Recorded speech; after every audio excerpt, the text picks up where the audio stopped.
ardayga beesha gaashaanbuureed ee Badhbaanto oo maalmihii u dambeeyay shir uga socday magaalada Ceelsame oo ka tirsan gobolka Oodweyne ayaa maanta si rasmi ah u soo gabagabeeyay shirkaasi waxaana shirkaasi midhadhalkiisii ka mid ahaa oo ama dhowr oo ay ka mid tahay caleemasaarka Chief Caaqil cusub ay yeelan doonaan beelahaasi waxaana munaasabadan lagu caleemasaarayay Chief Caaqilka cusub ka soo qayb galay cuqaal waxgarad aqoon-yahan iyo boqolaal dadweyne ah oo isugu jiray haween dhalinyaro iyo ergooyinka kala yimid gobolada Somaliland iyo waliba kilalka shanaad ee Itoobiya munaasabadan oo ku bilaabantay jawi farxadeed ayaa ugu horeynba waxaa halkaasi ka hadlay Maxamed Faarax Cawad oo ahaa shirgudoonkii shirkii ay yeesheen beelahaasi waxaanu ka warbixiyay waxyaabihii ka soo baxay shirkaasi 8 cisho ayaanu halka fadhinay waxaan u fadhinay shirweynaha gaashaanbuureed ee talo iyo toosin taasoo aan ku lafaguraynay waxyaalihii beesha muddo ka daadsanaa khilaafaadkii waxyaalihii jiray oo dhan ayaan ku habeenin shariicada aan ku salayno runtii way noo hirgashay waxa laaliya wixii aan u nimi oo dhan way noo hagaageen xeerarkii waxaan waafajinay diinta islaamka khilaafaadkii waanu soo gunaanadnay wixii naga daadsanaa waanu soo ururin oday Cabdilaahi Awgood Ismaaciil oo isaguna halkaasi ka hadlay ayaa si weyn u soo dhaweeyay Chief Caaqilka cusub waxaan dadka u sheegayaa waqti baa jira waqtiga haddaan laga faa'iidaysan isaga ku reeba nin 100 jira nin 80 jira nin 70 jira dunidu un buu sii daaqayaa ee waqtigiisa buu qaatay waxaanu go'aansanay inaanu nin dhalinyaro ah oo mutacallima oo karti leh oo aqoon leh inaanu qaadano haddii mawdku ka aakhiro si uu 50 sanadood oo dambe noo hago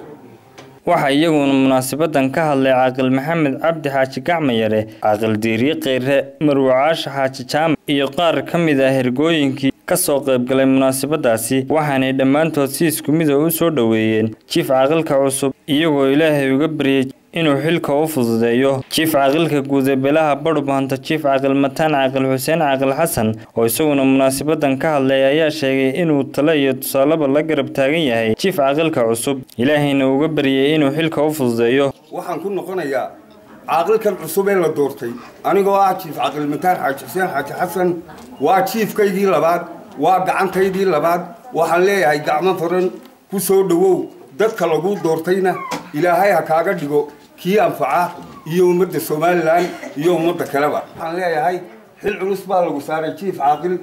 xilalkuna waa sida nin waliba uu ka dhigtaa waxaan leeyahay Ilaahay ha ku fududeeyo kii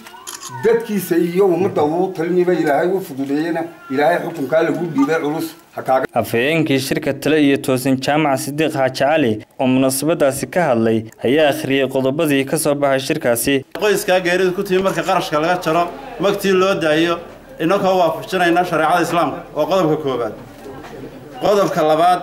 in Chief Caaqilnimadii gaashaanbuureed ee bannaanayd muddada 3 sano loo doorto looguna caleemasaaro diyaarna aynu maanta u nahay goobjoogna ka nahay Caaqil Cabdiraxmaan Cali Xaaji Cabdille waa qodobka labaad qodobka saddexaad oo ay ku heshiisay gaashaanbuuri go'aankuna yahay in gaashaanbuur loo sameeyo 7 xubnood oo guddiya oo ka kooban 3 arday gaashaanbuureed gabagabadiina Chief Caaqilka cusub ee la doortay Chief Caaqil Cabdiraxmaan Cali Xaaji Cabdille oo munaasabadaasi ka hadlay ayaa sheegay inuu midnimo iyo cadaalad ugu shaqeyn doono bulshada dooratay iyo waliba beelaha Somaliland waxaan ballan qaadayaa inaan ugu shaqeyn doono dhammaan beelaha dhammaan garabyada gaashaanbuureed Badhbaanto oo dhan habar Yoonis reer Sheekh Isxaaq Somaliland oo dhan iyo wixii islaama ee arrinkooga ii dhiibtaba inaan si cadaalad ah ugu shaqeyn doono iyo sinaan ayaan ballan qaadayaa sida ay soo dhaweeyeen talooyinkii ay siiyeen iyo iskarabtaaga ay sameeyeen taana waan ugu mahad si kastaba ta shirkan lagu soo doortay Chief Caaqilka cusub ee hogaamin doona beelahaasi ayaa noqonaya shirkii 7 ee yeeshaan beelahani Cabdikariin Maxamed Jaamac telefishinka caalamiga Universal Oodweyne